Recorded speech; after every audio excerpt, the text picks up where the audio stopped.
How to create a local account or administrator account on Windows 10.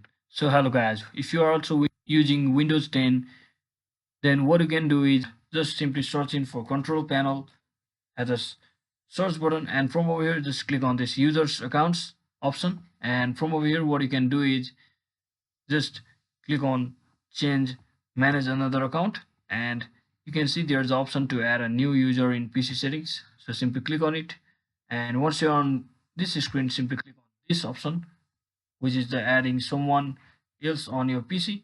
So wait for some time for it to load, and just click on I don't have this person's sign in information, and wait for some time once again, and it will ask you to enter your email address. Just click on second option, adding a user account without a Microsoft account. So just give your name like this,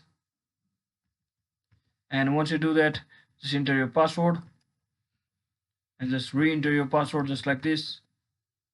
And in case you forget your password, you can add your security name like this. So once you to fill up all of your information, just click on next from over here, and just like that you have successfully created a local account.